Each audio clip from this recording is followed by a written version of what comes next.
Gordon. Here. Mr. Bean. Here. Thank you. And now for communications, announcements, and schedules. Dr. Davis. Thank you, Mr. President. We will be closed for the July 4th holiday. It's actually the only holiday that we celebrate during the month of July.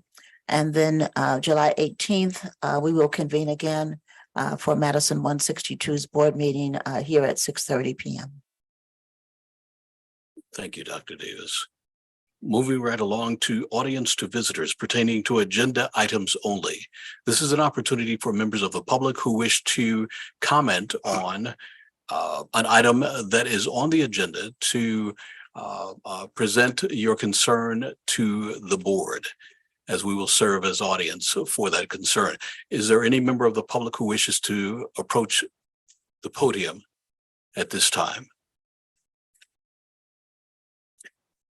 There being none, moving right along to the consent agenda. Is there a motion? Mr. President, Yes, Mr. Vice President. I move to approve the consent agenda dated June 20, 2023, and every item contained therein. Second. We have a motion and a second. Secretary, please call the roll. Mr. Bean. Aye. Mrs. Gordon. Aye. Mrs. McCray. Dr. Leatherwood. Aye. Mr. Johnson. Aye. Mrs. Hutchinson. Mr. Murphy. Aye. Thank you. And Dr. Davis, now for the superintendent's report. Thank you, Mr. President. I would like to draw the board's attention to three things under annual business. That we continue to declare certain hazardous routes to be an issue for us as we program. I do want to say, however, that we are extremely pleased with our new bus company. The sophistication of those that are working with us on the new routes is just tremendous. The other factor is the partnership they have with us. Every day this week in our field house, there will be a training for all of the supervisors. They've immersed themselves in our routes. They've been to visit our schools. I just could not be more pleased. The other issue for me is how we respond when there is a need. And there were several events that we participated in on Saturday. But one of the events was in support of the USO. And we had one bus that was ordered to take us down to the township to participate and in the march that they had in support of USO. It was very difficult for 87 of us to get on the bus. However, as you've noticed outside, there are buses parked there. We made a phone call. Within 25 minutes, there were two bus drivers that came, and it was definitely possible for us to get where we were going without everyone being uncomfortable. When we take the band with us, then we need additional space. And so I am pleased with what I hear. So in addition to the fact that the hazardous routes are being planned for, the principals have met with the leadership of the bus company, but they continue to engage us. We are their largest client. We're their largest client. And because of that, we do expect that there be some accommodations made. But on the other hand, I respect the business plan, and I also respect the response. They did bring 110 bus drivers here. They met with Dr. Rob Tomich, who is our transportation person, and answered questions, etc. We've never had this kind of a partnership that they would come into our district office. So I'm extremely pleased with what I feel is going to happen in the regular school year. We also have under annual business the payment for unused vacation days for buildings and grounds staff. We do that every year. I think, as you know, it's difficult for us to accommodate the needs of the school calendar and give everyone the number of vacation days that they deserve.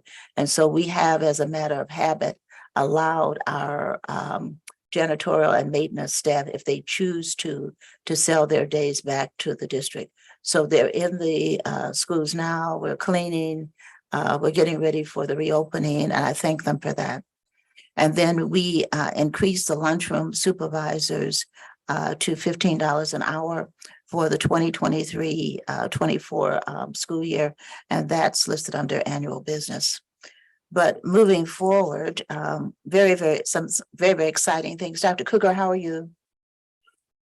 Can you tell us about summer school? I see all of these things happening. I'm hearing stream. Some of the schools are preparing an end of the year celebration, but what do drones, coding, 3D, duplicating machines, what do all these things do? What do they have to do with it?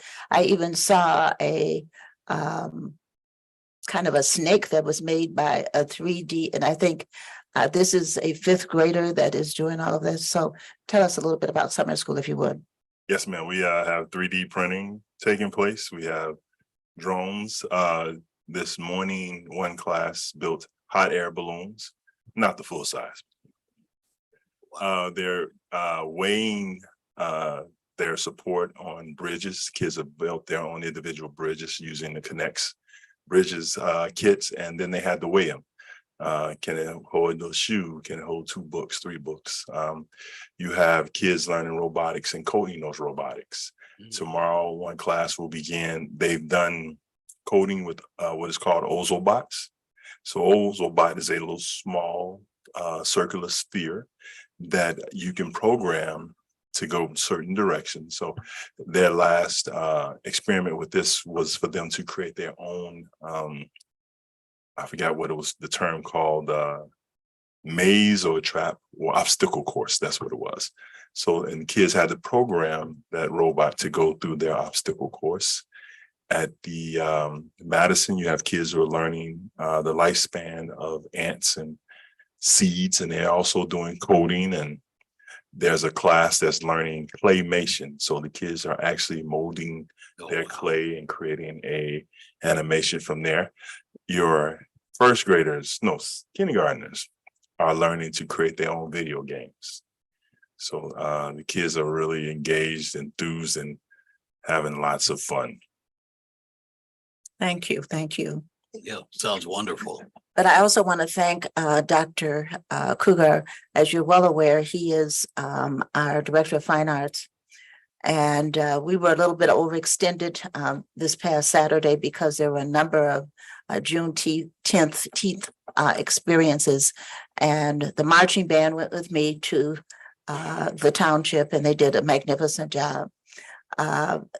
The marching band again played at 5 p.m. for Richmond Park, but Dr. Cougar took, I would say close to 150 choir and dance members with me as we sung Lift Every Voice and Sing for the opening of the United Negro College Fund event in Chicago. So thank you, Dr. Cougar. We appreciate it, but he's been very busy in addition to summer school. And he's now planning to march on the 30th.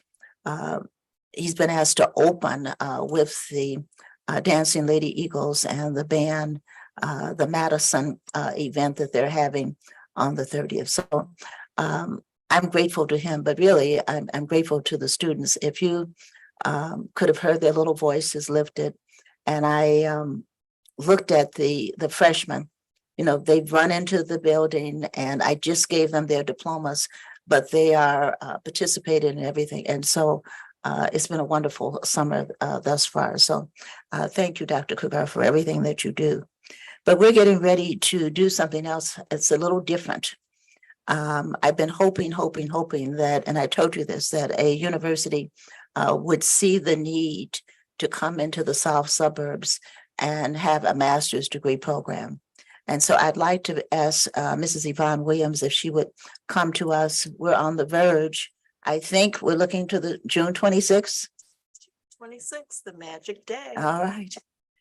Good evening, board members and Good evening. colleagues. It is with great pleasure that I come to talk to you about the partnership that we now have with Roosevelt University. It's going to result in us having 10 highly qualified teachers join our staff and have a commitment to be with us for a while.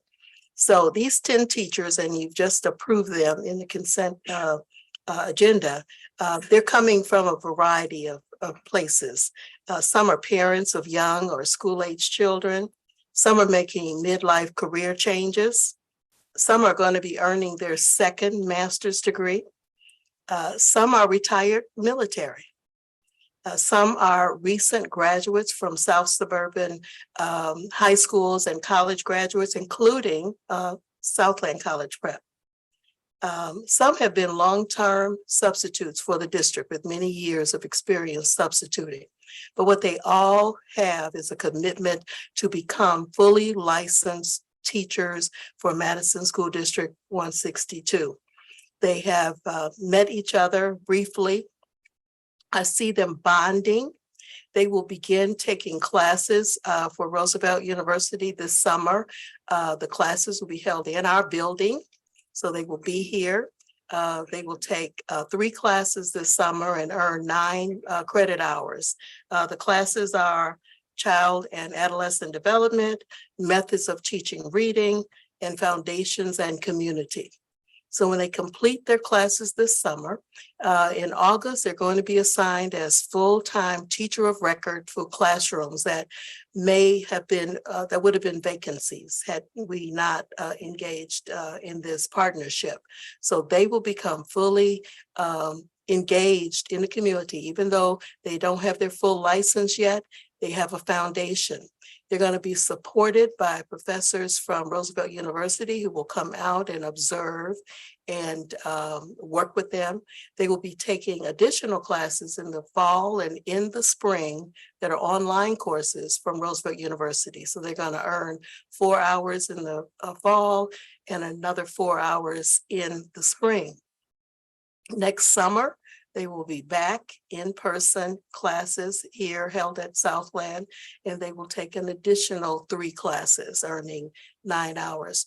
Altogether, when they complete the program, they would have earned 32 credit hours that meet all the requirements to become fully licensed teachers in the state of Illinois for grades 1 through 6.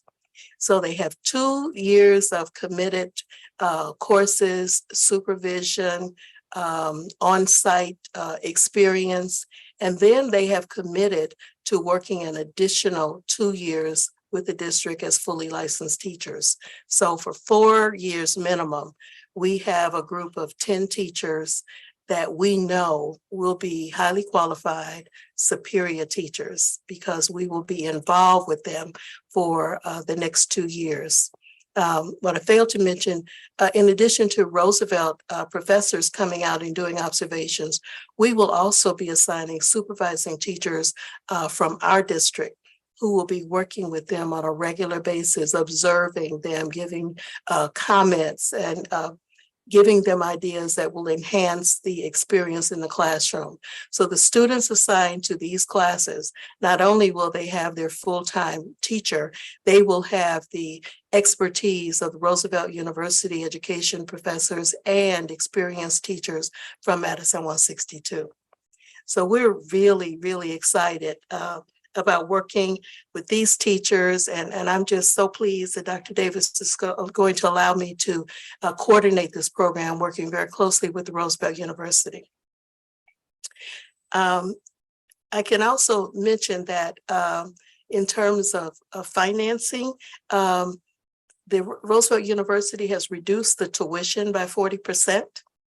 And they also have identified some full scholarships. So 5 of our 10 teachers for the summer term have full scholarships for the summer.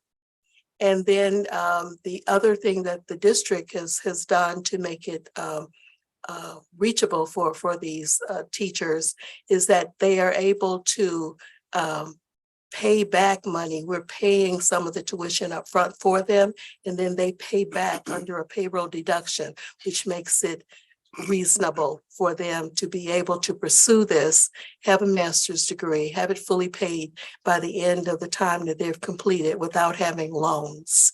So it's an excellent program. I think it's a model that we can be very proud of. Any questions? Madam Secretary.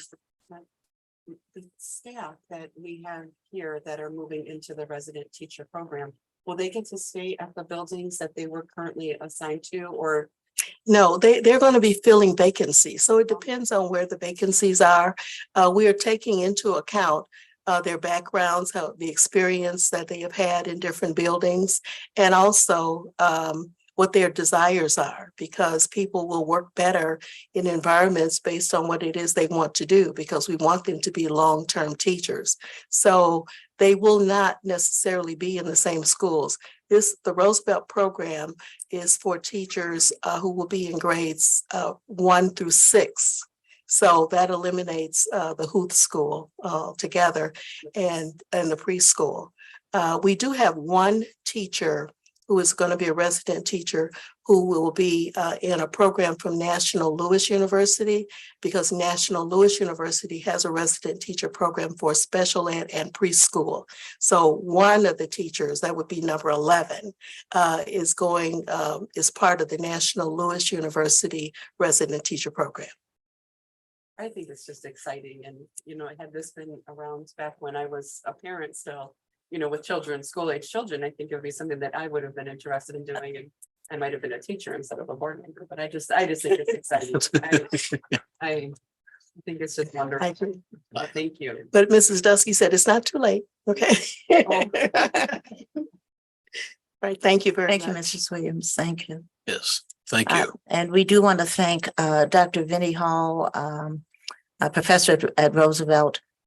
She also sits on the Southland board, and but she and Dr. Barbara Radner, who was previously on the board, have visited many times 162, but they were aware by virtue of our conversations that it was very difficult last year to fill positions. We will not have that problem. But if you, on the agenda, you will see that we're no longer carrying the learning loss teachers. The learning loss teachers, remember that was ESSER money. ESSER money now no longer exists effective June 30th. However, Roosevelt rose to the occasion. And so we're able to keep those teachers, and maybe perhaps we're not calling them learning loss. It's our goal to call them fully certified. That's where we're moving. But some of them now will be cadre teachers, because we always need more teachers. So I don't want to make a definitive statement now, but it appears that we will open fully staffed. And we have not been able to say that under COVID. It just has been an impossibility. But a question for the board, and I have three principals sitting there, Dr. Mays, Mrs. Houston, Dr. Healy. They have something in common, and that is that they house some of the youngest children in the district. But the question is, what do the grades on a report card actually mean for very young children? And this was a question that was brought to me by our union.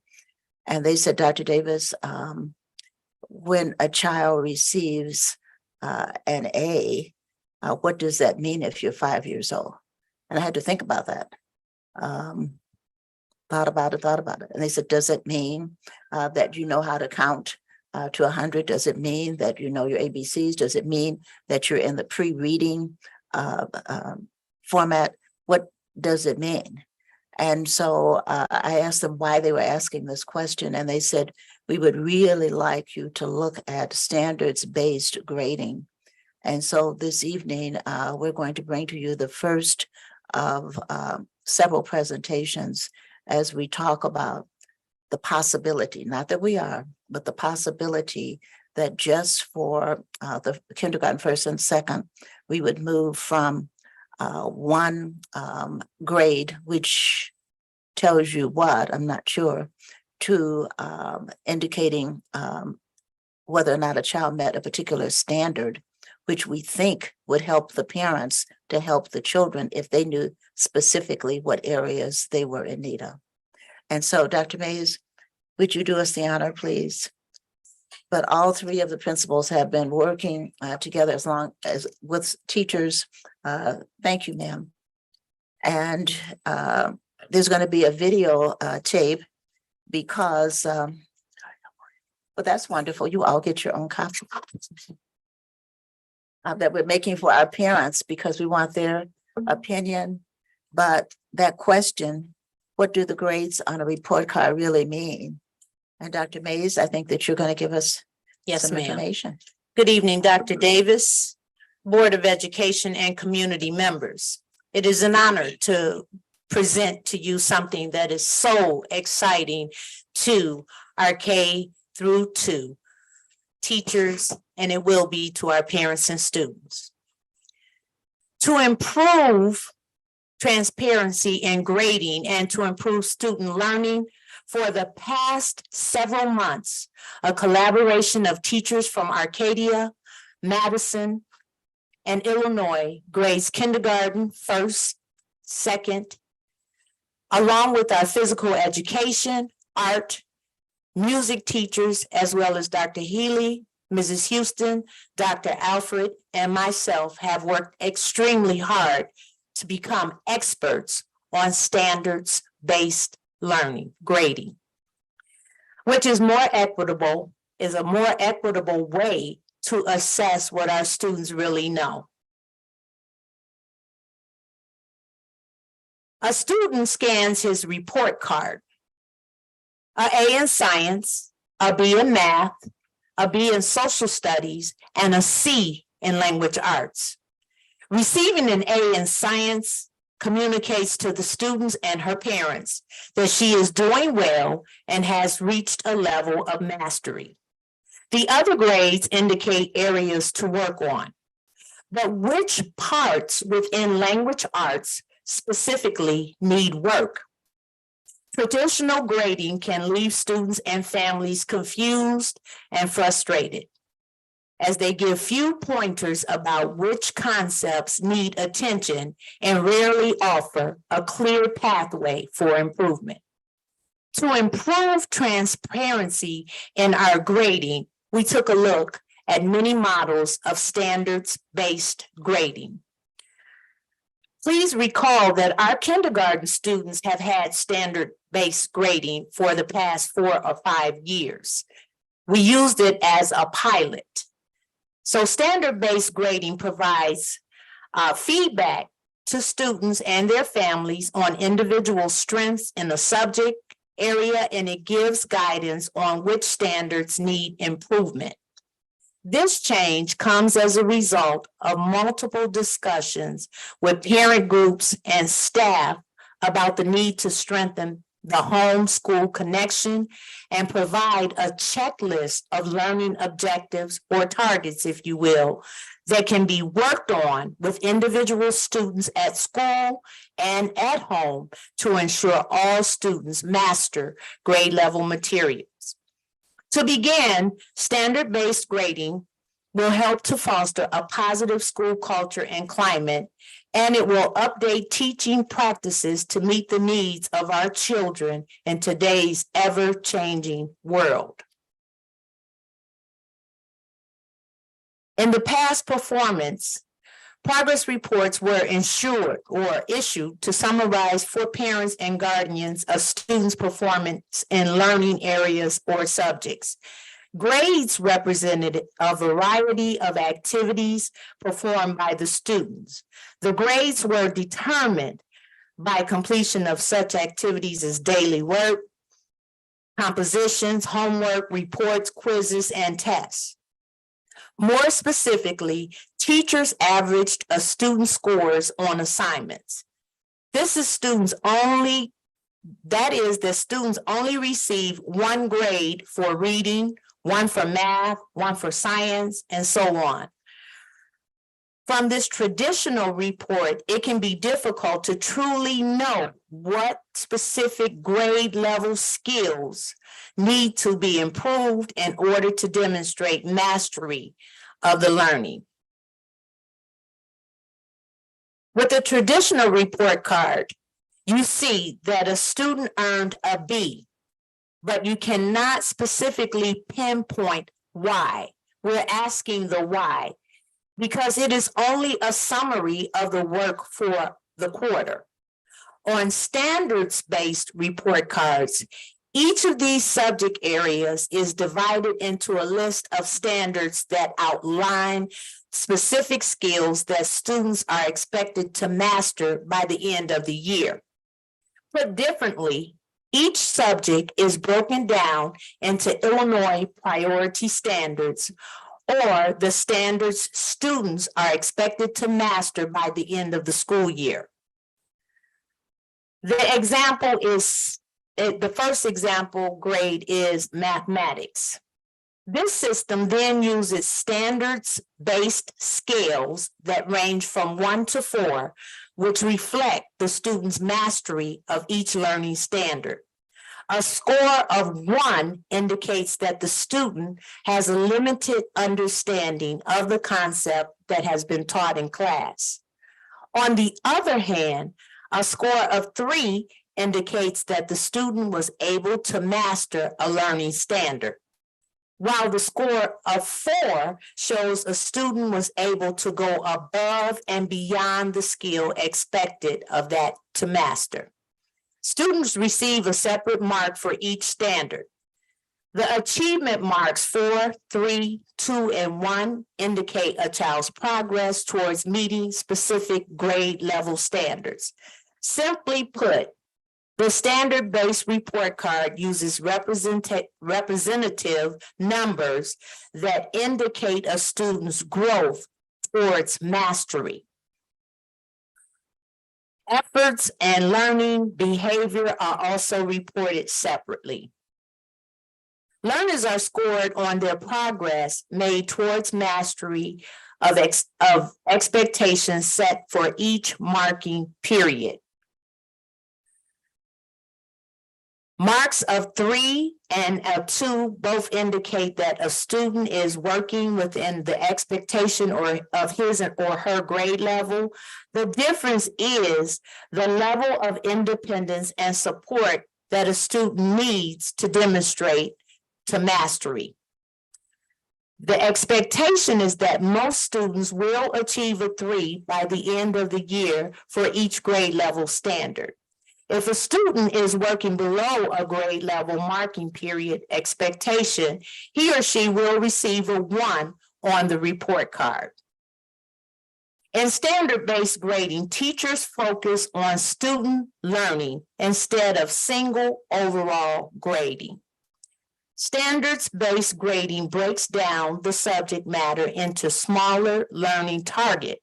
Each target is a teachable concept that teachers should master by the end of the students should master by the end of the quarter.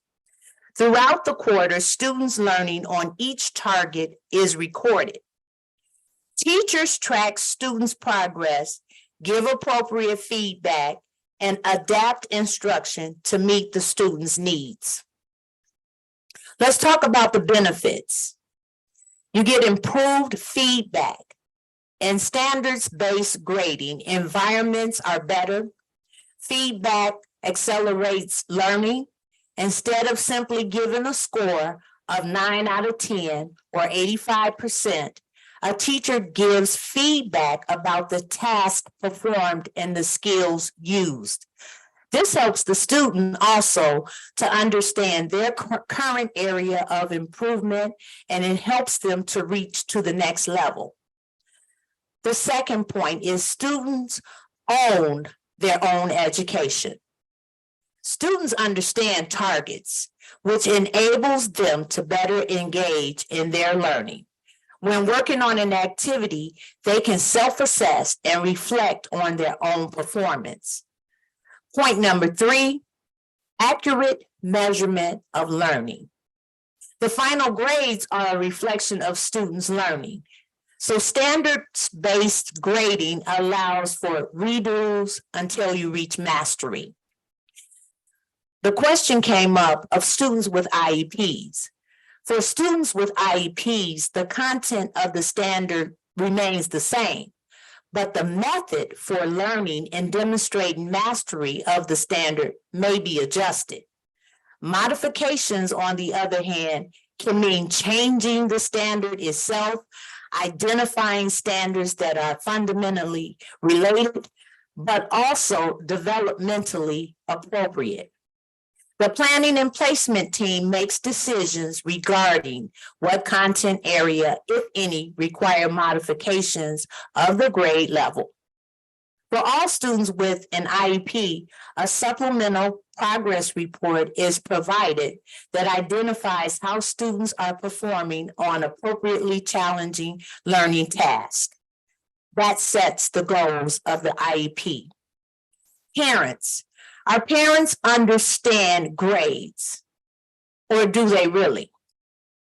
In standard-based grading, parents are provided with an accurate and meaningful explanation of the meaning of their child's grade. By using standard-based grading on the standard-based report card, we will be able to provide a more comprehensive picture of our students' academic progress by identifying specific areas of strength as well as areas where additional work may be needed. This format also facilitates collaboration between parents and educators in their efforts to help students improve their performance. It becomes we will. So our plan is to continue our ongoing professional development sessions for teachers and staff to ensure that instruction and assessment practices better meet the needs of students, have more discussion orientation with parents, guardians, and community members. As we answer the 4 questions posed by Dr. Davis each year in an effort to build an engaging learning environment, we want to make sure that absolutely the eagles of Madison can soar. The scholarly bears of Arcadia can become leaders of tomorrow, and that the wolves of Illinois can howl loudly, and we all achieve. Thank you. Any questions? Yes. We're prepared to answer any questions, but I did want to say, first of all, this is our first rollout as to the board, but we will be engaging our parents in all ways that we can. The grading scale would remain the same, grades 3 through 12, but with the children, you saw the chart where parents would know specifically what area children are deficient in, or what is their area of strength. And I'm excited about it as we move forward. So, but all 3 of our principals, because they've been involved under the supervision of Dr. Alfred, so they're all prepared to answer any questions that you might have, Mr. Murphy. Yes, thank you, Dr. Davis. You must have anticipated my asking you to provide further comment. And then from my periphery, I saw that Dr. Leatherwood was chomping at the bit. So Dr. Leatherwood, what do you have for us? Well, Mr. President, thank you for acknowledging my fervor for this. I'm not an expert in standards-based grading, but what I can say is that there is a disconnect between what is happening in the classroom setting across in different educational spaces. It's often been asked the question, does an A in, certain parts of Illinois, urban parts, for instance, right? Does it mean the same thing as an A in rural parts of Illinois? And what you get around with this, you get more specificity, right? You get more specificity, and this bodes well for many different reasons. Not only, I've spent a lot of time in schools, a lot of time. I go into schools and just volunteer. When I was at the university in Hyde Park, I found a school and adopted a school, and I started off with a group of second graders, then they became third graders, and then I kept the second graders, and then they became fourth graders, and it just went crazy, right? Adopting these schools and spending time with these kids. But one of the things I often missed when I walked into these school settings was a clear articulation of what students were supposed to learn every year. I said, if I ever ran a school, I'm going to put the standards up on the walls. Because if you ask a parent, what is your child supposed to know by the end of first grade? They generally can't tell you. Mm. What is a child supposed to know by the end of second grade? They generally cannot tell you. And then we separate our kids generally. You know, our kids generally, first graders are generally in one area, second graders, you can put it on the walls. These are the standards by which your child is going to be measured, you know. And I just think that this is a fantastic step in that direction. It's clear. It lets parents, it lets everyone know what the expectations are. I know as a parent myself, I am adamant about that. When I found out, I got a list and they had my child's sight words for kindergarten and pre-K. And I looked at the words and I was like, hold on, he was already in kindergarten by the time I got this, right? I was like, he doesn't know all these words from the pre-K. Like he doesn't know all his sight words from his pre-K year. Oh, so we started, I created a word wall at home and we worked on it. But I knew as a parent then, and he knows all those words, right? Pre-K and kindergarten. He knew it before he finished his kindergarten year. My 5-year-old now, he knows all of them as well. And he's getting ready to start kindergarten. But the idea was that when I was informed as a parent, Yes. I took the necessary steps to get my child. And then when I look at look at this, if say, for instance, my child isn't counting to 20. Oh, you best believe we at home working on counting to 20. Right. So now you become partners with those individuals who we are so indebted to and have such a responsibility to outside of our children, which are our parents. So I just think that from a data perspective, this is great, too. Yes. Because you know what is missing. Differentiated instruction is so important for our students. It's not just for IEP students. Cookie cutter approaches to education is just not, to me, it is not the way to educate children. Children are different. All children are different. Right. So now you're taking these data and allowing us to differentiate instruction for all of our students within the classroom setting. You know, there's so much more I can say about this, but I just want to say thank you all. You all are just, I mean, it's not lost on us that they're just fantastic anyway. But the fact that you're just so forward thinking on all of this stuff, this helps us be a much stronger, we're already one of the best districts in the country. This helps us to get to that place to where it's like, there is no other, even though we will serve as a model. And of course, we want to bring folks with us, you know, but this gets us ever closer to continue to do the excellence that is so tied to what we do here at Madison 162. So I have more thoughts on this. If I could be a thought partner in some of this work, Absolutely. I would love to engage some of this conversation. I do not think that we should give giveaways, because I've had this conversation with my colleagues at the in different settings at the university level. We cannot get away from standardized testing. People want to get rid of that. This is going to tell us also, this is one last thought, and I'm done. And I appreciate you. Well, at least allow you to take a breath. So the last thought is this too. It also gives us an opportunity to figure out where is instruction not so well. Right. That's a big deal. Because if you're holding all the teachers for first graders to the same standards, and it's like and then you have on average students who are not performing at a certain level, and it's the same teacher over and over and over again, that's a problem probably with the teacher. And then that teacher can get, potential supports, right, to help them to do the work that they need to do with their little ones. So, I mean, it touches teachers, parents, our students, of course, but I think it also improves what we do here as a district and pushes us ever further or ever closer toward that status of just being the model for the work that we do with our kids. Yes. Thank you so much. I agree. Thank you, Dr. Leatherwood.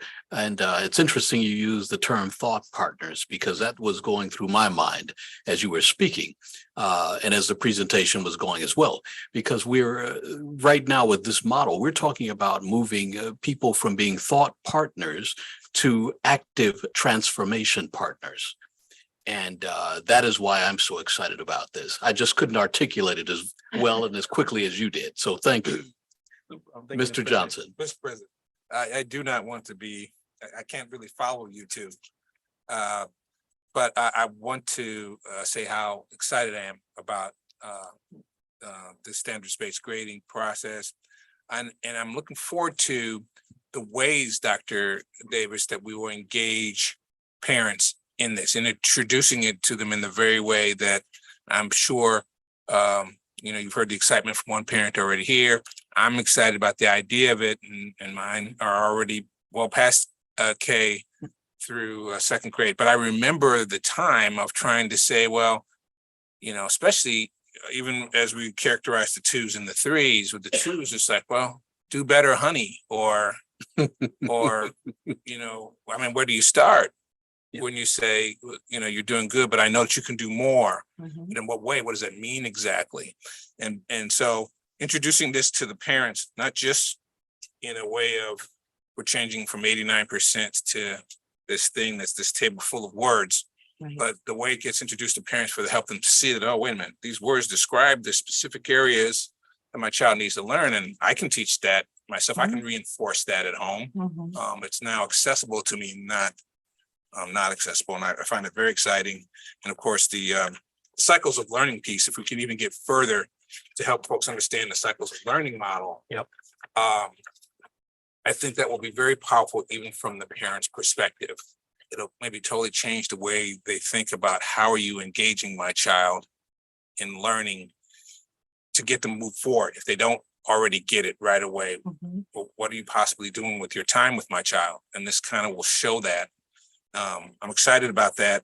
Maybe you can speak to then, I'm sorry, just one other piece about the teachers, because I think the teachers this will be maybe challenging and different, right? For how they're going to approach this new approach. Yes, absolutely. So the teachers in grades K, kindergarten, first and second, as well as a lot of the Explore teachers, our art and PE and music, they have been collaborating on this, and we formed teams. And the teams work together to look at different models, to look at the benefits of it. And everybody was so excited. We did have a few, but when they saw the value, it really made all of our planning worthwhile. We also looked at the fact, as Dr. Leatherwood said, that there are the state tests that we have to take, but this is based on state standards. So if there was ever a way to teach to the test, this is absolutely the way. Because you have the standards there and they are broken down in a sense where parents can easily identify, understand them, and that helps to progress and move every child. Thank you so much. Mr. President, may I make a comment on that? Sure. And I think that, I was saying this earlier, folks are really bent on getting rid of our standards, but I am of the position that state standards tell us something about the health of your district. They may not necessarily predict as we thought it did back, many years ago, well, not even many years ago, a few years ago, right? It may not predict the life outcomes of these students, so how well they may do in an academic setting, right? Post high school. But it does tell us about the health of a district, in my opinion. And if our numbers are reflective of what our children are actually learning here, I think that's a much more precise. It's much more precisely aligned with who we actually are, right? You don't have to guess at what we're doing at 162. When you send your child to this school, you know what the numbers are. You know what those numbers are as it concerns or as it relates to the state standards. Right? Not just what people are making up or curriculum that's associated with some grade, some random grade that the kid gets in the class, but it's like my child is going to know these skills, and these are the specific skills that my child will know. That's a very important piece, right? And it tells us about who we are as a district. Yes. Yes. Mr. President, if I could, something that Dr. Leatherwood mentioned, and that was whether an A is the same in one setting as it is in another. And those of you who have been on the board for a while know that 8 years ago, we changed our grading scale, and you see the Yes. grading scale. And you may think, does that make a difference? I'm not sure that it makes a difference in terms of a high school, but it certainly makes a difference in terms of the way colleges look at the grades, the grade point averages, because they know that an A means something very different in our environment than it does in other places. But you remember also that there were those that said no one will ever get an A in 162 because we changed that.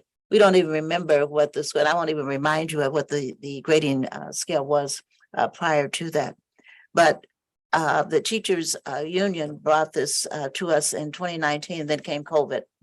And it was difficult for us to make this, to me, I see it as a learning or mindset change because that's what parents are going to have to do. It's a different way of looking at the concept because we're so accustomed to seeing the A, Bs, and Cs. But it also, when they think about it, and we're going to help them to get into that mode, it tells you what you need to help your child with.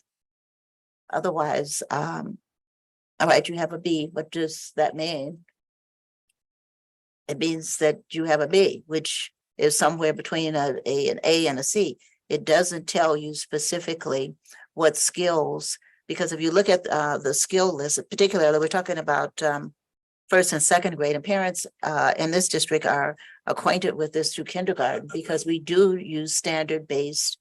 We've done that for the past 5 or 6 years, but for those who want to engage with the process with us, it will tell them specifically what areas they need to use. So yes, we will be having workshops and discussions with our parents. We're in the process of making videos, but what I like is that teachers see the validity of this because teachers are seeking help and they're seeking understanding also from the parents. And you don't necessarily get understanding simply because you give 1-letter grade. So that's our goal, that we would be seeking, as Dr. Leatherwood, thought partners, I suppose you'd say. But we think of it really more as action steps. When you're talking about those word walls, it's the engaged parent that's saying, sweetheart, what is that word? Okay. It's the engaged parent that's saying, I can count to 20, can you? It's the engaged parent who can say, I'm holding up this book. What is this that that's pictured in the book? Parents teach in so many different ways that I think it's going to really help them because you're talking about the smaller children, but you're also talking about the ultimate goal, which is that all children will learn to read and read well before the end of 3rd grade.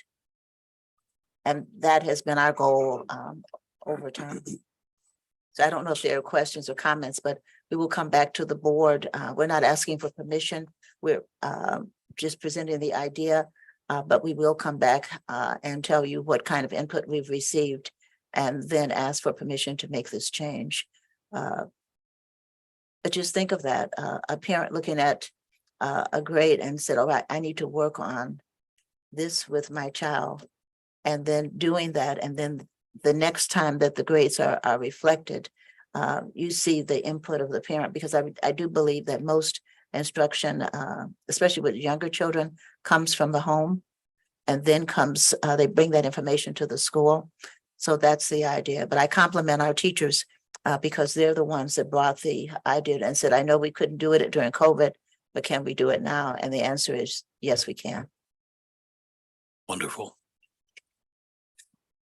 That concludes my report, Mr. Chairman.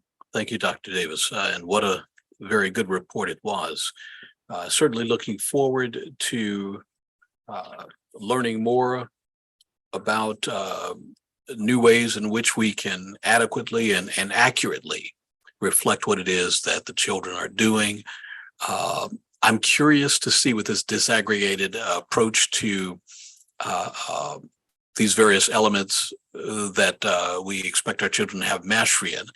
Once we go back to an amalgamated grade in the 3rd grade, you know, how that transition process will occur and how we will present that to the parents, you know, to help them along the way as they move from something that's very precise and something that's very elemental to something that's more amalgamated. Mr. President, may I make a comment on that? What we expect our children to do in elementary school, especially lower elementary school, is a little bit different than what we expect our kids to do as they transition to middle school, high school. So it would be nice too, because it incentivizes the parents to really get engaged and involved. And if you take away that buffer, now this is just me talking, based on my opinion. If you take away that buffer, then what I would call like a safety net almost, it's a resource for parents to really get engaged with with their students learning K-2. Then it's like, well, now I'm actively engaged in this. I want to stay actively engaged with this. So you're having those conversations with, the parents having those conversations with the teachers and their collaborators, right? What do you call it? Action transformers.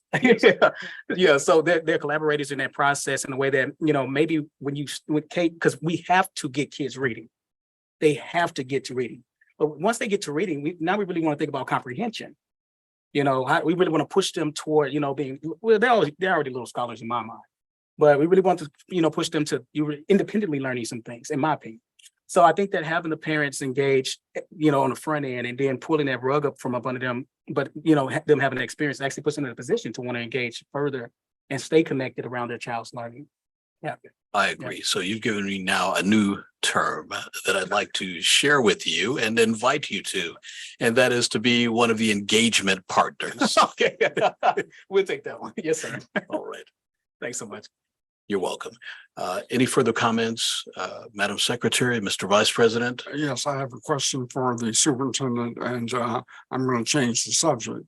Going back to the consent agenda, what's the aggregate payout amount of the vacation days for the building and ground staff? Do you have that number? I will defer to Mr. Englert.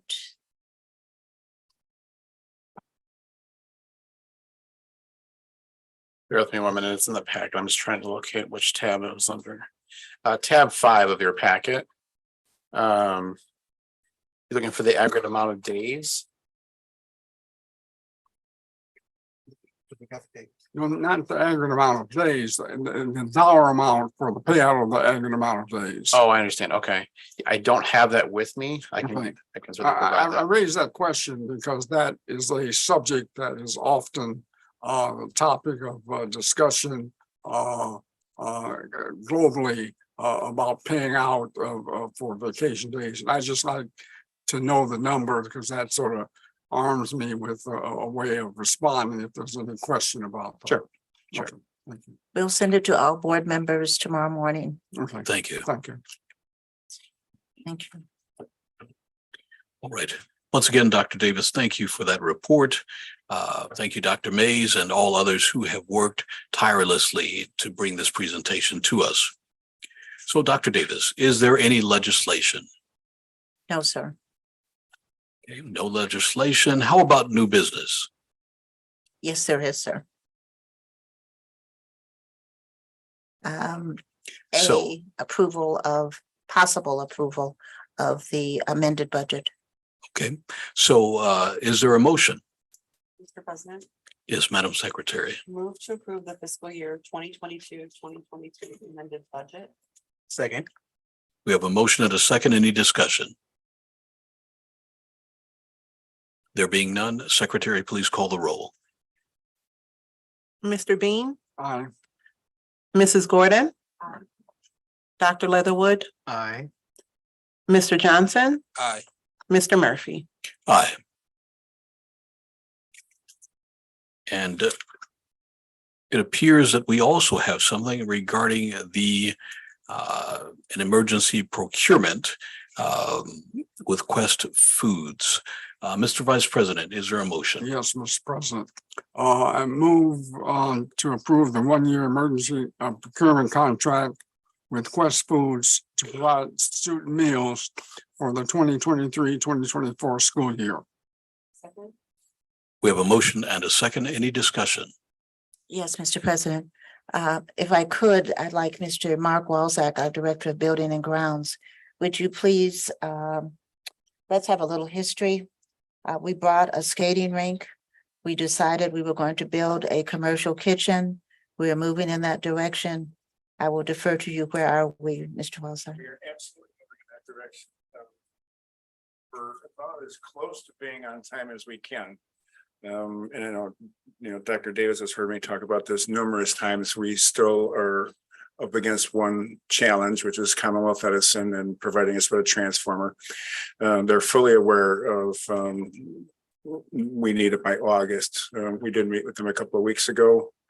And it still looks promising, but we do have a plan B with Quest, and we also have a plan C, which will result in a generator, which will be on site regardless. But the facility itself is coming along very well. We are actually into painting and putting up ceiling tiles. The equipment itself is due in the first week of July. That's still on track.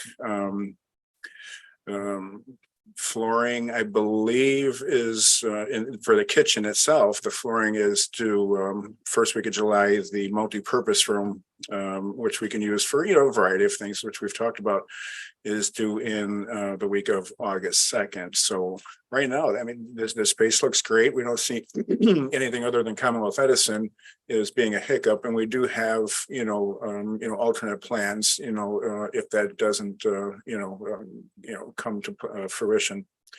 But yeah, it's looking really good. Mr. President, Yes, Dr. Davis. the question might arise, why are we seeking to build a commercial kitchen? Because we're getting very close now. We were with Preferred Meals for over 20 years. And those of you who volunteered in our school know that Preferred Meals was a frozen meal and you peeled back, you heated it, of course, peeled back the plastic, and that's what we had. Preferred Meals, I would say, dominated the market because you did not have to have a cooking kitchen. But whether the children enjoyed it or not is an entirely different story. But Preferred Meals had our business as well as most of the other schools for years. I think that it was COVID that drove them out of business. They gave us a 30-day notice that they were going out of business. I was very surprised, because that wasn't my interpretation of what was going on in terms of finances and business, etc. We then went to what I would call an interim company that was not the frozen meals, but it was not a cooking kitchen. And so we've been with them for the past year. I give them credit for an improvement in the product. But what we're attempting to do now is to take this up to an entirely different level. And it makes me smile when I say it, because you're well aware that I come from Chicago. And but the Chicago of years ago had these cooking kitchens that had these, and I'll say women because I never saw Mr. Johnson, a man in the kitchen, but that cooked spaghetti and meatballs, made cookies, made everything was fresh, and the products were brought in. And so we're seeking, because now, because we can, to give the children not only something that they will enjoy, but something that's good for them. We're seeking to increase and improve the quality of the food. But long term, I believe that our cooking kitchen will become profitable for us as a district, because I believe that not only will we prepare meals for 3,000, we could prepare meals for 12,000, that it will be, first of all, that our students will eat free simply, but it will generate money for the district. But I see all of these children, 10 to 12,000, maybe even more, eating freshly cooked meals. And I think we will have done a service to the entire community. So that's the way that I see this. And we're just this close. But there are two gentlemen here, and perhaps Mr. Walzak can introduce them to us. When we started to build, nothing is a secret in this world. Then we were approached by various and sundry companies wanting to be of service to us. As you know, we're educators, we're not cooks. And you really should never assume responsibility for something that is not your area of expertise. And so I began to look into this, who is able to do what we want them to do. And I told you what our goals are, but also what happens, I think Mr. Wozak is pushing towards the first day of school. But Absolutely. if we don't get the cooperation we need from ComEd and we need to buy a couple of weeks, what is the company that makes sure that our children are fed? Because we cannot always control all of the eventualities that might happen. And we did have a tasting with Quest. I listened to them as they talked about meeting with the students, which is a new concept. What about meeting with the students and ask them what they like and how they feel about a meal? And I was surprised to hear that, because it's one thing to have a business plan. It's another thing to be children oriented. And that's something that we would probably do as teachers. It's not something that I've heard necessarily from anyone else. But we did our homework, and we know that some of the districts that we have a lot of respect for, Homewood Flossmoor and others involved with Quest. But we also know that a year from now, because this is called an emergency by the state board. That's the only reason we're not bidding. Is this company going to be a partner to us? A partner means that you're partnering in all kinds of ways, that not only are you feeding the children, but you're helping us with our business plan. You're moving forward, and you understand the importance of a catering kitchen. You're enabling us to operate our own little mini restaurant. In other words, you have the strength to move as we move, because, we always move. We never stand still. Some people ask me, what about the 5 and 10 year plan? You know me well enough to know I don't have a 5 and 10 year plan. If we're going to do something for children, because children need our help now, then it's something that we have to do that helps the children who are under the responsibility of 162 Southland now. So as I talked with I talked with Craig, and it was really his idea about bringing in other districts. But listen to Mr. Wozak, because he's been with these gentlemen. They've been over there. They've been visiting. They know what this is about. It intrigues me about what we can accomplish even in year one. But I also know that we have Mr. Wozak talked about the B position, the C position. Even if you don't get the transformer from ComEd, then I know that Quest has the ability to feed the children, even if we can't open the way that we want to. We have to always think about what would happen. Now, I hope the board has a sense of humor today, because yes, I think that Quest could do that, but the gentleman sitting over there, his name is Craig Englert, he's our CFO, knows that if we run into a problem, then you better find 3,000 pizzas out there, because we're going to feed the children no matter what. So he knows that. But for that and for many other reasons, we're ready to answer any questions, whether they're Quest, whether they're Mr. Wozak questions, finance questions.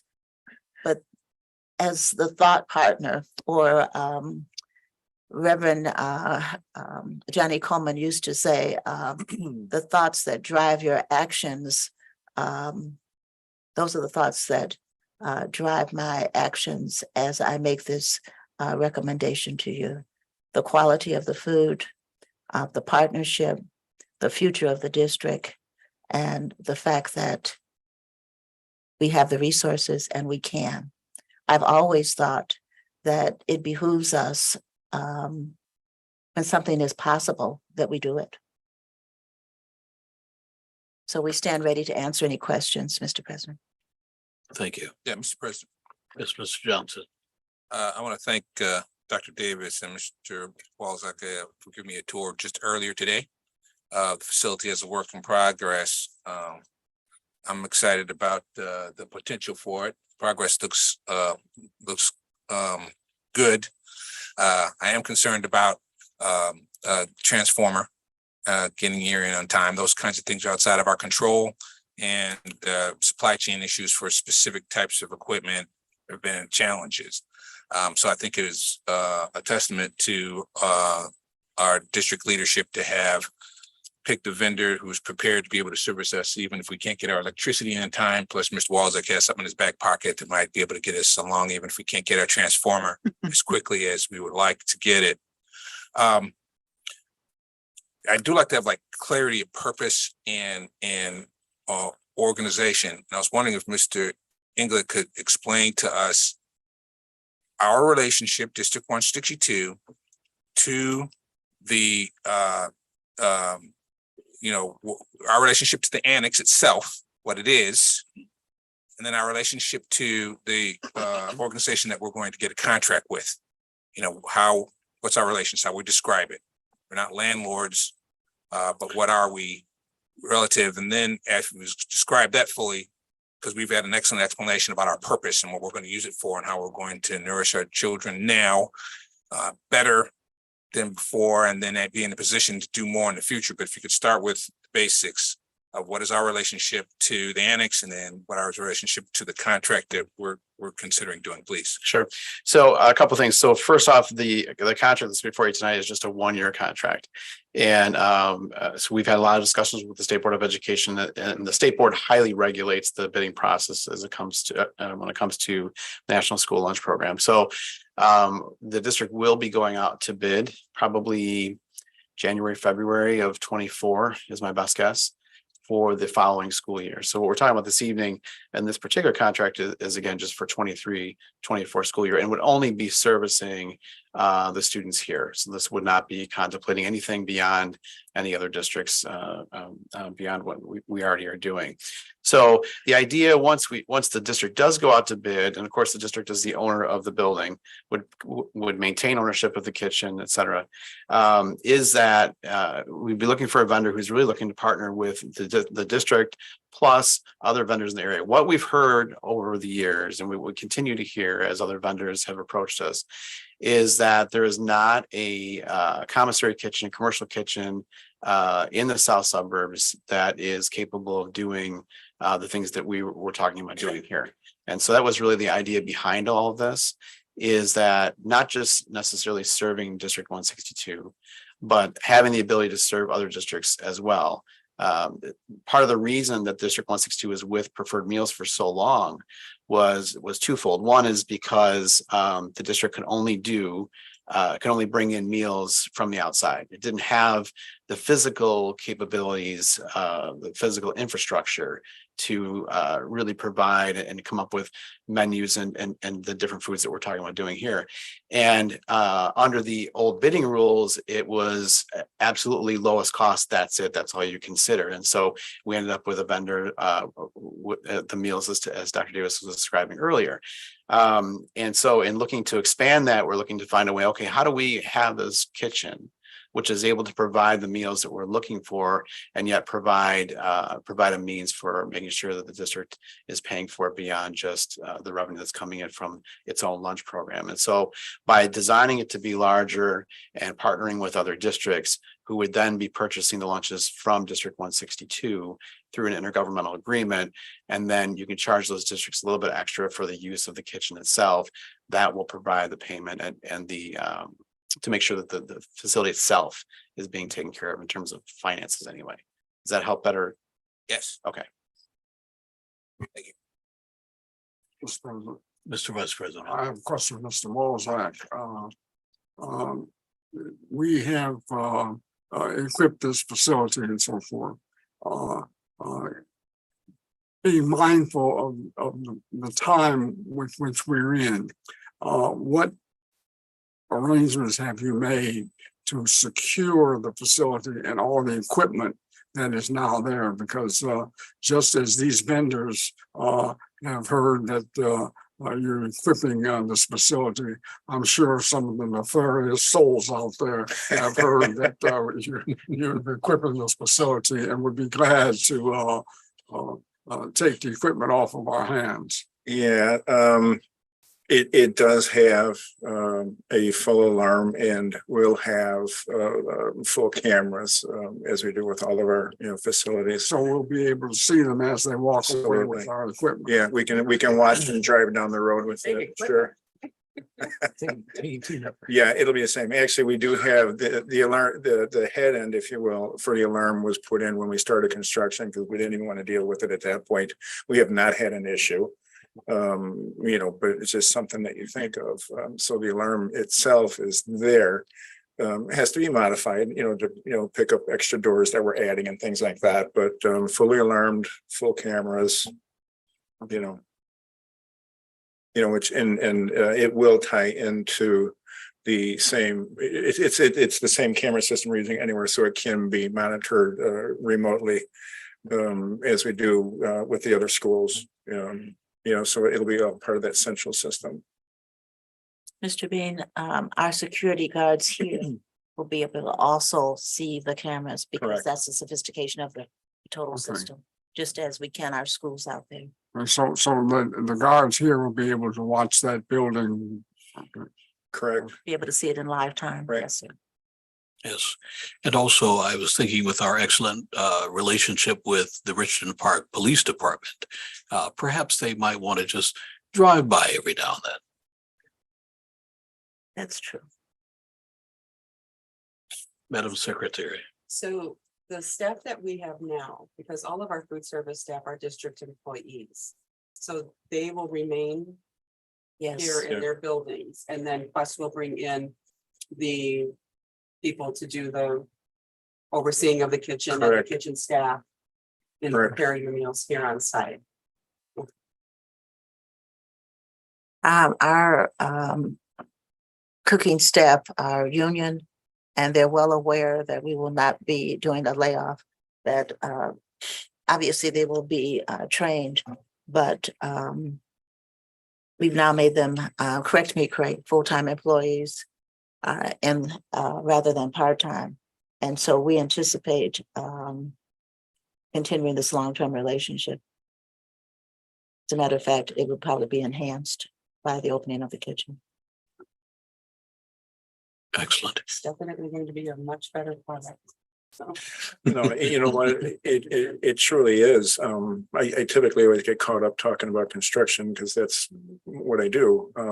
But Preferred Meals essentially was an old fashioned frozen TV dinner. They were called mods, but it was just the frozen food that came in, heated up in the thing. Now this food, and Quest can probably speak to it better than I can. It's being cooked there and it's being sent out hot. It's being transported hot. We have mobile food cabinets, if you will. They'll go onto the trucks. The trucks have a generator. You plug them in. I mean, that food will be cooked in the morning, delivered in the morning, and eaten fresh, warm, not reheated, not frozen, not. It's going to be really good. Mr. President, Dr. Leatherwood. given your last comment, I did bring something to mind. So what is our plan of action for waste, food waste? Given that the food will be hot, it's cooked, and I'm sure we want to minimize our waste. And I'm not familiar with the process for, the calculation for doing that, so much food per student or something like that. But do we have a plan of action for, minimizing waste or sharing food that is not eaten with the community in some kind of way? If I remember right, Quest can actually probably talk to that.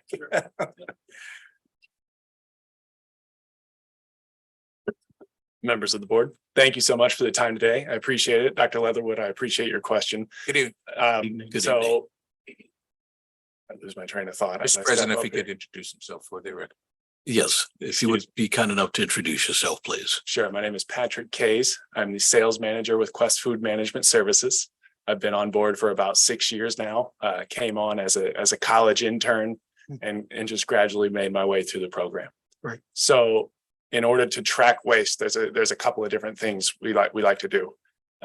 There are some state regulations or federal regulations in which we have to follow, production records that we put forth on a daily basis that track the amount of food we're cooking, the ingredients we're using, and the actual amount of product taken. And so just kind of simple math to get us to a place where we need to be in producing the accurate amount of food. We also like to take it a step farther. We use a menu planning software called Culinary Suite. It uses an element of artificial intelligence to track our production records and make recommendations as to where we need to make adjustments, what we could be doing better in that sort of sense. So waste is something we take very seriously. On other locations, where I come from, the University of Indianapolis, I know it's a little ways away, but namely work with the Food Recovery Network to make sure that the community in need of food is receiving extras that was prepared on site. And that's absolutely something we'd be prepared to explore with Madison as well. Dr. Leatherwood, if I could comment, I don't remember a time when we have not fed those in the community that are in need. We employ a director of homeless. Even last weekend, we delivered, I don't want to call it leftover food, but food to make sure that several of our families made it through the 3-day holiday. But people come to all of our schools and we give them not only food to feed the children that are ours, but food to feed themselves, et cetera. And we've done that for as long as I've been there and here. And certainly we're going to continue to do it. Yes, ma'am. Mr. President. Mr. Johnson. Yeah, so I thank Dr. Leatherwood. That's a fantastic question. Fresher food or nutritious food is also going to mean therefore, more speed in our logistics all the way around. And that includes, maintaining, it's easy to keep a frozen dinner and just pass the frozen dinner on to the next thing. But the fresher food gets, the more we're going to have to be more on our game. And therefore on our game, we'll be looking for Quest to be on your game. So I appreciate what you've provided so far. If you could speak a little bit to, I can't help but switch back and forth between the logistics hat and the food hat. If you could speak a little bit more, I don't know if you could speak to what your understanding is of our expected designs of our kitchen, its abilities to be able to put you in a position to be able to deliver for at the beginning of our school year. And after you've talked about that a little bit, say a little bit more about our vision for the future. You could just speculate about our vision for the future of being able to, from the same kitchen, service our kids in a fantastic way, and then everybody else is going to want to jump on board. And so now we might be our ability to provide other school districts the food service as well. Sure. So to speak to the first half of that, the logistics of the kitchen, underwritten by Ritano Design Group, actually a group we're very familiar with. They're also out of Indianapolis. And we've worked with them on several projects, including our commissary operation at Union School District 81. Union is a very, very small district, sub 200 students, and yet we're satelliting 3,500 meals out of that location on a daily basis to surrounding community members. So that is an operation style we're very familiar with. And so my associate behind me, Chris Cody, was very involved with Ritano Design Group in making sure that the proper equipment was being put in place, also along with Mr. Walzak here. Made some pretty standard implementations, if you will, just to make sure that a program can be lifted up and just a real fresh, high quality program can be put in place.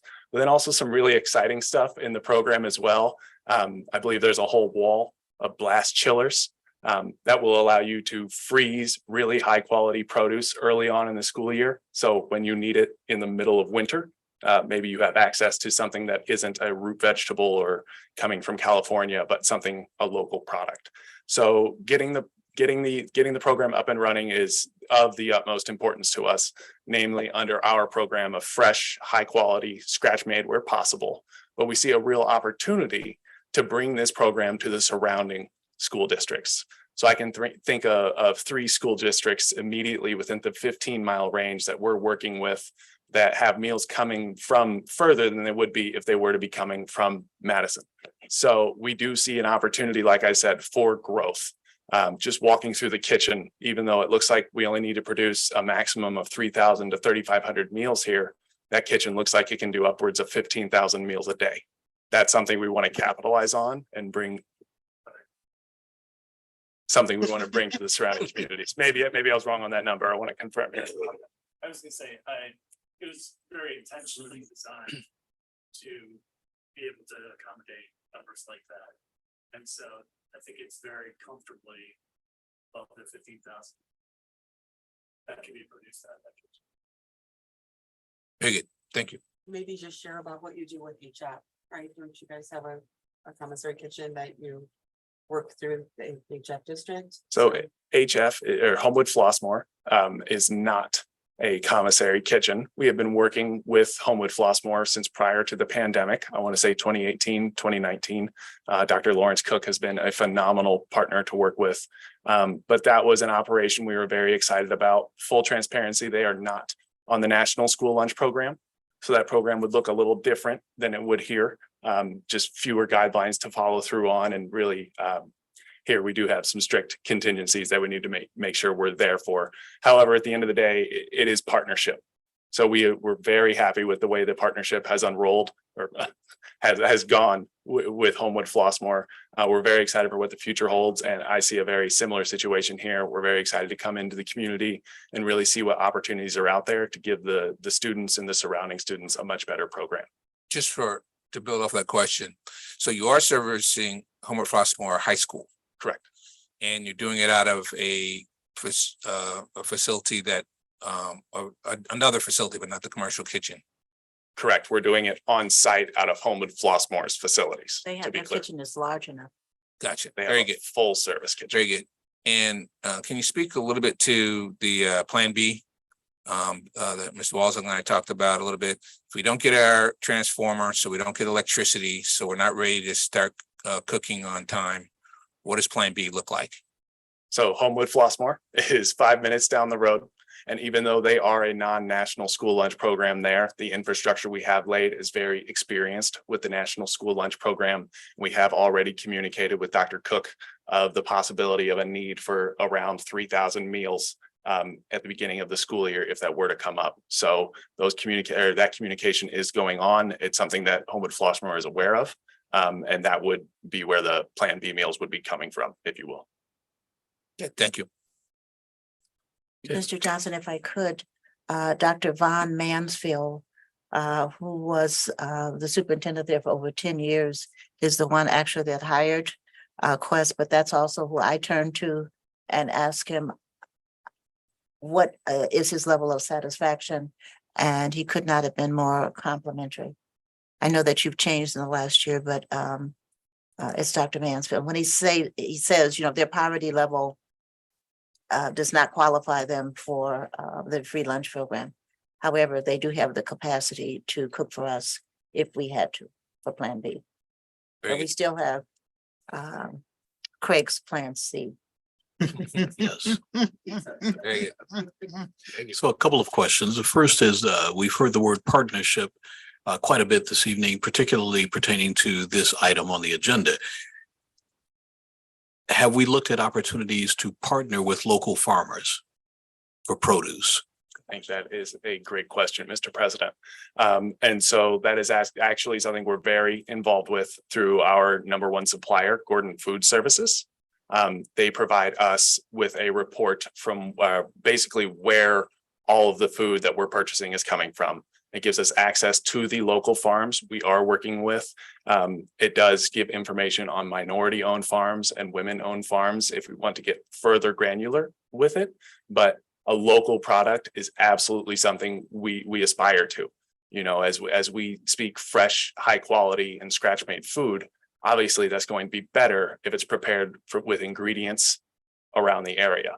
Obviously, there are some constraints in the fall. We are going to be looking at a more root vegetable style, just in terms of what's available around. But local partnerships are something we take very seriously. I'll refer again to my colleague, Chris. He has a network of hundreds of local farmers from his past life, working with prestigious colleges and universities who are seeking a very similar style program. So those relationships are something that we do have in our back pocket and are excited to activate again. Okay, wonderful. And the second item that I'd like to essentially revisit is a partnership that Dr. Davis smiled about and actually said she was intrigued about, and that is your conversations with the children. So if you can tell us a little bit about your data gathering.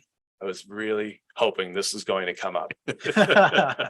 So I want to go back to what Dr. Leatherwood said a little bit earlier, in that you cannot take a cookie cutter approach to education. We feel the exact same way about food services. You cannot take the program that you would be doing at Worth District 127 and expect it to work identically as you would at Madison 162. And so what our CEO, Mike McTaggart, his father founded the company. And so we are private, family owned and local. And what he is very proud of in our organization are these focus groups we do called food committee meetings. And what we like to do are get some active stakeholders from each grade level, from within the community, parents, students, staff, whoever really wants to have a voice in the food program. We create a mission statement at the beginning of everything. What is our objective of this program? Because it's not just about the food, it's about setting up the students for success. How do you have a successful business meeting in the future? That a mission statement, and you create directives around what you're trying to accomplish.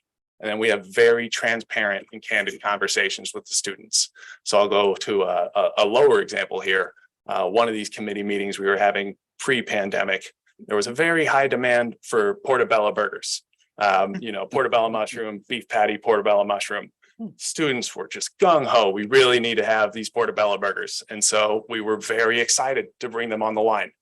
Unfortunately, we only sold 3 the entire semester. Wow. So that is part of that very candid conversation of, all right, so the portobello burgers didn't really work. We were happy to try them, but it wasn't successful. So what can we do that is successful? Here is what has been working. Here's what the sales numbers say. Here's what participation says. Let's grow around that and let's implement some new ideas based around that, but really give the students the voice to drive the program the way they want to see it unroll. Wonderful.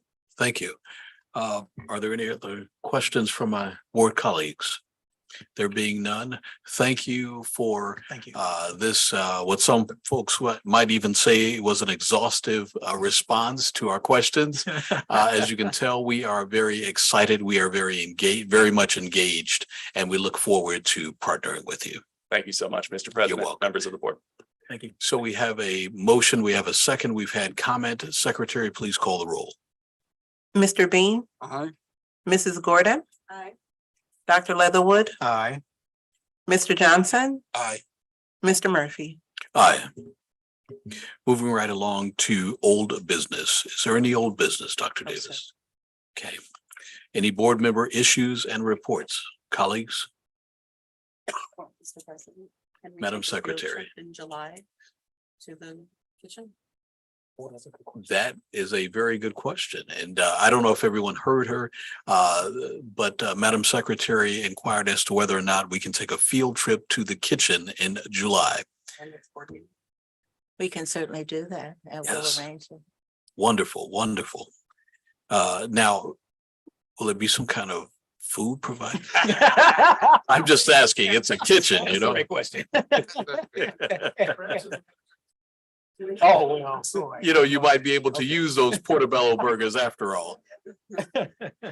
All right. The next item on the agenda is audience to visitors. This is an opportunity for any member of the public who is present, who wishes to speak on any matter involving the district, whether it be on the agenda or not.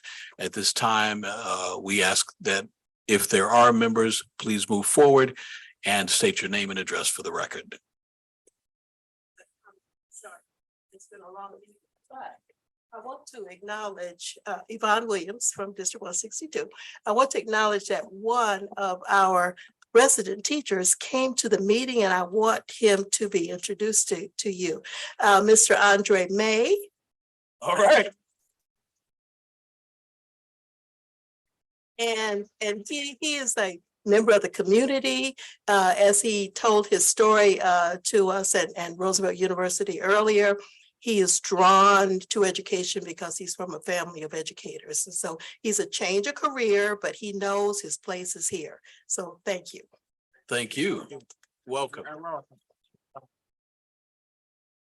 Mr. President, allow me to comment really quickly? Absolutely. In Dr. response to that, I do want to make you aware of an organization called the Black Male Educators Alliance of Illinois, BMEA Illinois. And you can find support there as well. It's an organization I started a couple of years ago. And it consists of paraprofessionals, university deans and principals, superintendents, and entire school districts. And it's all about supporting the recruitment, retention, and development of Black male teachers. So, and we are connected to folks in Michigan, Philly, Sharif El-Mekki in Philly, some folks down in St. Louis. So you have a family of individuals who care deeply about your progress. And we hope that, if you find it reasonable, that you would join our ranks. No problem at all, brother. It's BMEA Illinois, Black Male Educators Alliance of Illinois. No problem at all. Thank you. All right.